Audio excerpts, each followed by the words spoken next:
here at AvePoint, specifically in AvePoint Public Sector. So as was stated previously, we are a global organization.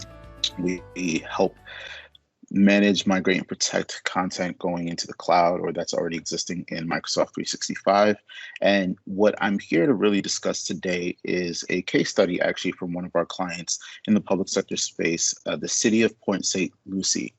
Now, they, as many organizations previously, during this COVID phase and the increased telework, needed to have a solution when going to the cloud, navigating some of the challenges within Office 365 or Microsoft 365, as well as some of the newer technologies around Teams and some of the sharing and governance challenges that came along with that.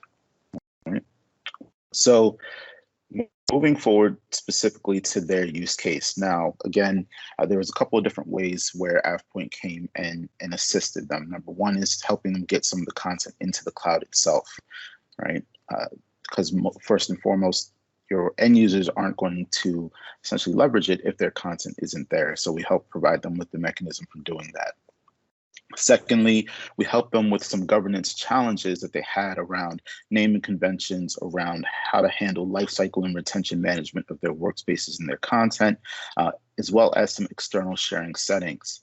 And that actually leads me to the crux of what today's presentation and discussion is about, which is around permissioning, sharing, and access, both for external users as well as internal access and internal users. Okay. As the migration for some of their personal drive and file share data came into the cloud, and some of the SharePoint and Teams aspects came into play, what was quickly realized over time is that there were documents or content that were overshared. Right? They ran into the situation where there was privileges that were given out, and they weren't quite sure how that had happened, and there was really no good way to gauge at what level within the organization or how frequently this was a problem across the team's aspects, the OneDrive for Business and so forth. So where we came into play is through our policies and insights solution that I'll go over today. And the goal and the objective of policies and insights is to really help you identify who has access to what, both internal and external users, what is the sensitivity of the content that they have access to, and help prevent and even rectify, in some cases, things like external sharing and anonymous access links. Right? So before jumping into the solution itself, I want to talk about sharing, right? So for those of you familiar with Microsoft 365 or just who are used to using some of the Office tools, solutions, and so forth, you know how easy it is to click that little share button in the upper right-hand corner of either a Word or PowerPoint file, of a SharePoint site, in any of those different facets. And when you click that share button, you have a couple of options. You have the ability for anyone with the link to have access, for people in your organization. And that alone is actually a fairly scary option, because that is the everyone except external users permission group, right? Then you also have people with existing access, but that in and of itself can also be a bit of a problem, given the fact that it could be a larger security group. And then of course, specific people, all right? And this is not just within the Word suite or the Office suite, excuse me, but also within OneDrive for Business and those applications. Really anywhere that you have the SharePoint permissioning on the back end, you have the ability to create that share or create those sharing links. Okay. So while you have a lot of options for the sharing, there's also complexity, and kind of going back to those options there, right? So you have anonymous and external links, you have everyone except external group, you have larger or nested security groups with the existing access, and then of course the specific people, where what you're now doing is actually breaking that permissions and creating these explicit permissions for people and limiting the visibility or oversight to those on the front end. Okay, from a Teams aspect, for instance, consider that a shadow user of sorts, someone who has access to the content that exists within the workspace, but not actually going through the permission mechanism that exists on the front end, right? So moving over to how we go about assisting with this. So AvePoint has what's called AvePoint Online Services, and AvePoint Online Services is a, oh, you say no visibility on the screen. Is there an issue with the sharing at the moment?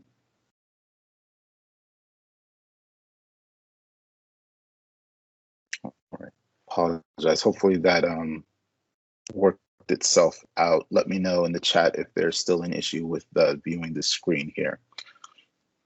All right, thank you. So AvePoint Online Services is a platform as a service which is able to help in various different facets, right? So we'll be focusing on some of the permissioning insights in a bit here, but there's also the ability to help with governance and creating governance policies, backup solutions, information and records management pieces, right? So there's a lot that AvePoint can do here as it pertains to the platform. The benefit of this platform is that because it's Azure hosted, it's scalable, right? It's a scalable SaaS solution that's able to leverage, the best APIs that are available for these connections to be able to have secure connections and visibility into the tenants, the ability to leverage the Microsoft Azure framework on the back end for all of these communications. It's just a fantastic way of being able to do business within the Microsoft cloud and ecosystem. So within here, we have two specific pieces that I want to talk about as it pertains to how the City of Port St. Lucie leveraged us, and that is the policies and insights solution. Yes, they are one, but they are different applications, and that's for a very specific purpose. So let's actually start with insights. So the idea behind insights is, as I was stating before, the fact that there is permission issues that typically occur both from an internal and external perspective.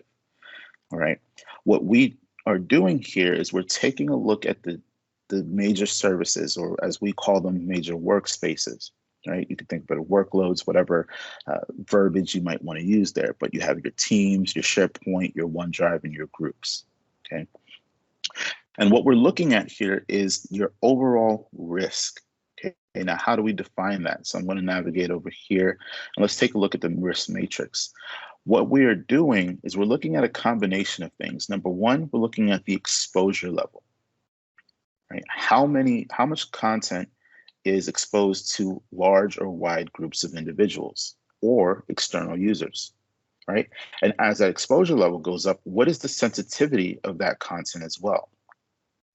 So what we're doing is, so Microsoft's already taking a look at your content and giving it, applying a sensitivity definition to it, right? Oh, it has PII in it, has, social security number or telephone number.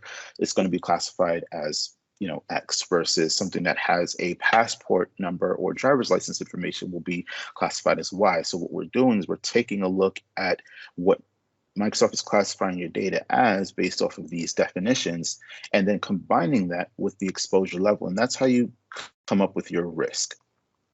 So if I hover over on my upper right-hand corner, you can see high exposure and high sensitivity, giving me 8 total high risk items. But you'll also see that high risk can also extend over to a lower sensitivity level, again, depending on what the exposure looks like. So I'm going to give a couple of examples of this, so I'll dive in. So let's take a look at Teams. Teams is a very big one. This is one that really surprised the city as well as a lot of our other customers, in the sense that we're exposing, number one, how many external users you have. We're also going to be exposing the links that are present, and then what is classified as a sensitive item. And I'll actually dive into those definitions in a bit here as well. Right. So before I go into that, let's scroll on down. You'll see that we have total 48 high risk items, some medium risks, but let's look at this here. So teams with shadow users. What this is indicating is that these are teams that exist where there's content that lives within the team that has explicit permissions set on them, right? So going back to the slide that I presented where it showed that sharing button, the ability to say, I want to share with everyone in the organization except for external users, right? That's effectively what is being exposed here by the teams with shadow users.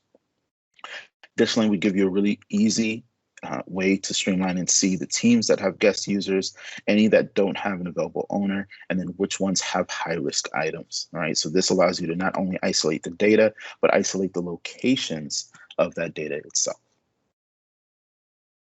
Right now, the same can be done for any of the other services that we have here. Again, SharePoint, OneDrive, or Groups.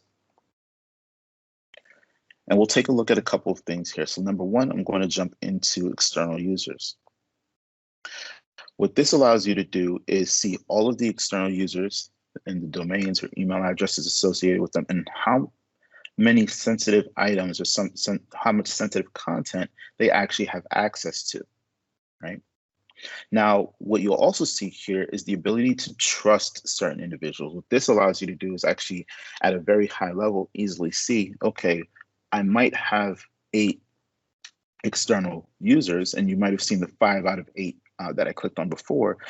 3 of those users are actually trusted. So that helps me lower my risk score because I have stated that these are people who should have access to the sensitive information, or they have been vetted in some way, shape, or form. Right. Now, if I navigate back over here and let's jump into the external links. This allows me to see all of the anonymous links or external links that have been created, right? I can see if they have an expiration date set with them, and if there's a sensitivity level that has been associated with that specific link in the content. As such, if I wanted to, and this is actually something that the city really loved, is the ability for me to say, you know what, for all of these links, I'm going to select them and I'm going to unshare. What I'm now doing is I'm eliminating these links because policy is likely to be such that you're not allowed to create these links. These links aren't, they need to go through some particular type of process. And I'll actually show you how policies really sets this into play and sets this into motion by being able to prevent this on a programmatic basis. And that's why policies and insights is 2 sides to the same coin. All right. Now, the last aspect that I want to showcase is going to be the actual items themselves. So if I click on the sensitive items,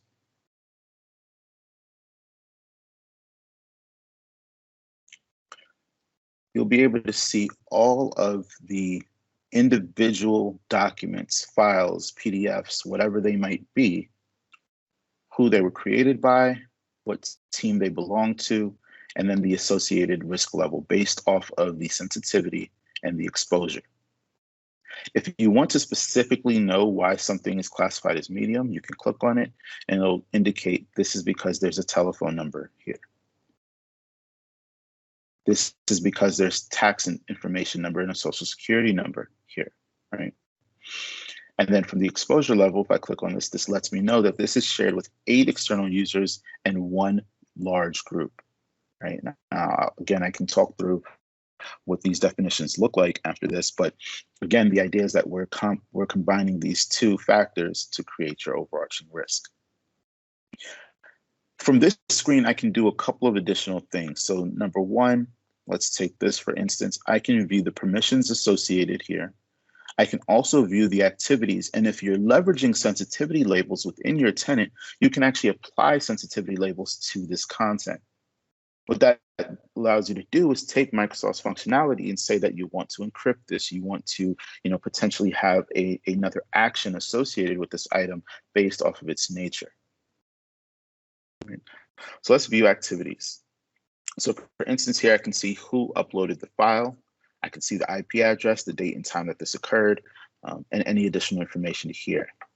If there was any other insight, such as any preview of the files, any downloads of the files, any deletions of the files, I'll actually be able to see all of those activities as well. So this gives you a nice audit trail of sorts where you can easily go in and identify this.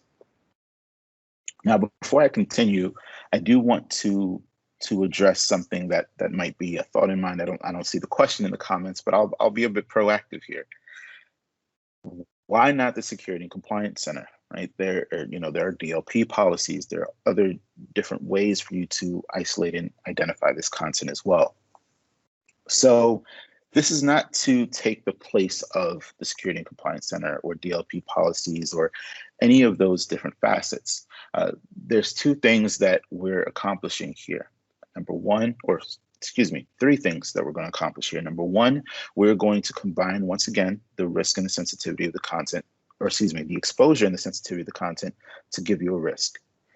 Number two, because of the way that our platform is hosted and the way that it exists, it is possible to delegate this level of insight down to the people who are responsible for the content or the services themselves.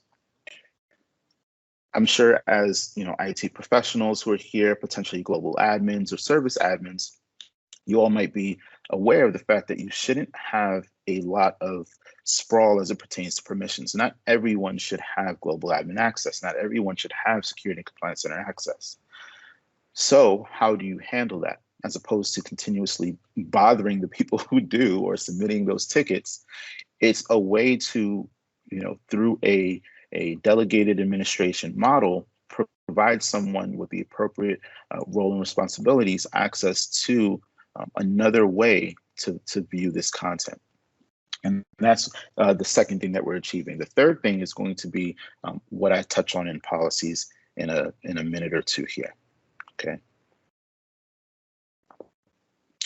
All right. So we talked through the abilities for you to go through the sensitive items, the users themselves.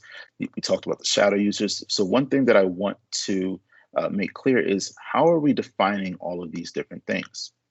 So number one, let's go into the sensitivity definitions. What we're doing is, once again, we're pulling from Microsoft sensitivity definitions, as well as any of the labels that you might already have within your tenant. So here you can see that there is a PII one. There's one for financial, one for HIPAA data. And within these larger, broader definitions, right, they're going to be what you can call a check, right? What are we looking for? What are we checking against? So in this case, there's a definition for what an ITIN number is, what a social security number is. And this is all going to be considered a high sensitivity. Versus if we scroll further, we can say that this combination of things is going to be medium sensitivity. So you can adjust this based off of what you want within your own environment. The same thing goes for the exposure definition. So how do I define a large group or high exposure? And this is how we can do so. High exposure is anything over 3 external users, more than 5 users within a group, or 10 direct sharing links, and so forth. So all of this can be adjusted and fine-tuned so that you can accurately report on the risk that's associated with your environment. Right. So you can probably see that for an organization such as the City of Port St. Lucie, some other both commercial and government organizations, how this can be really impactful, especially if you don't have either the knowledge or the ability to either write relevant scripts or even to aggregate the type of data from the activity reports in the Security and Compliance Center to get this type of insight. The idea is to really make sure that it's easy and digestible, right? That way you can take action upon it. Speaking of actions, that takes me over to policies, right? So interestingly enough, here we do have a definition. So what are we considering a policy? So what we're doing here is we're helping you to create rules, right? Rules where you can define specific conditions, where we will go through and monitor it, be it a scan process or whether we are taking a look at the Microsoft activity reports. Either way, we're going to take a look and look for a specific action and compare it against the definition of the policy that you set. From there, we can take a programmatic action. The goal of this is such that, as opposed to having to go through on a quarterly basis and clean up the direct sharing links or whatever have you, you can set something in place that can correct those actions for you, right? So let's take a look. So if I were to go to policies and let's take a look at the individual service, there are policies that can be set at the tenant level as well, but let's focus on the use case. From here, I can go ahead and create my policy. You can see the other ones that are enacted. And from here, I can define the service that I want to set this policy against. So of course, depending on the service, right? So SharePoint and OneDrive will have a lot more similarities to their services than, say, Teams and Groups because of the differences in the objects and the way that they are, right? Teams and Groups are a membership boundary as well.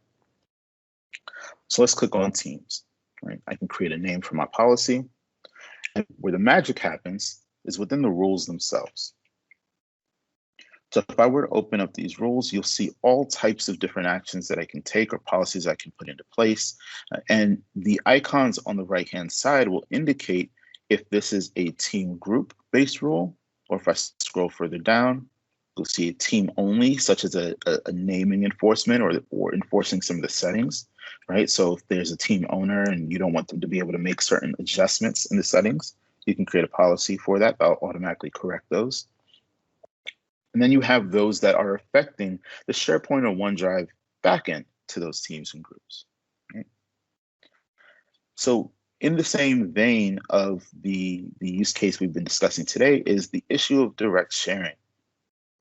So what I'm now saying here is that I want to prevent users from directly sharing content to individual users and groups using that mechanism. And if we find that that's been done, do you want to delete the out of policy sharing link? So what's really nice about this is that this is a great way for you to start gauging without taking action. This is a great way for you to start gauging what's actually happening right now within my organization, right? How often is these actions occurring?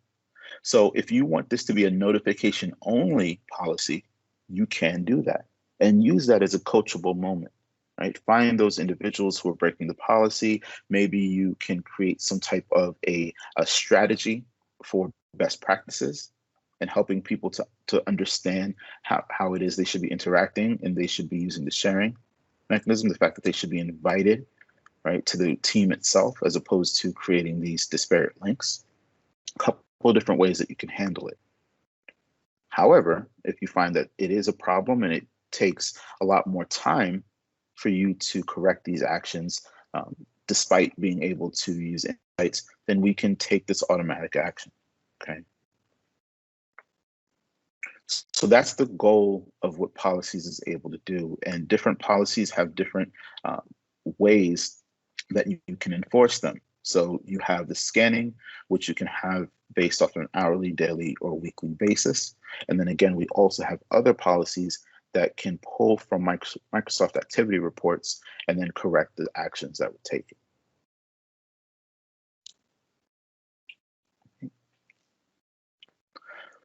So this is the combination of tooling that was able to assist City of Port St. Lucie as they were going through their team's journey, their Microsoft 365 journey, right? It was a big shift for them for their movement, again, starting with the migration of their file share content into the cloud and into Microsoft 365, then trying to understand and navigate some of the governance challenges and just best practices around Teams and OneDrive management, and then being able to leverage solutions such as this to help them corral their users in a sense and to get their policies in a shape where they didn't have a large IT staff that was specifically dedicated to the team service.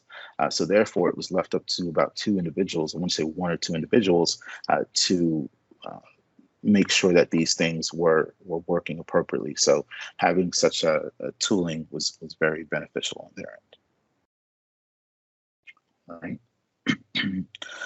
So I'm not really seeing many questions in the chat. If you have any questions about anything that was here, anything more specific about the use case itself, please feel free to put it in the chat or stop by the AvePoint booth afterwards, and I'll be happy to answer any questions as it pertains to the policies and insights solution itself, or just anything around governance management, records management, however that might be within Microsoft 365. My focus is on the journey of my clients and helping them to navigate the best that I can.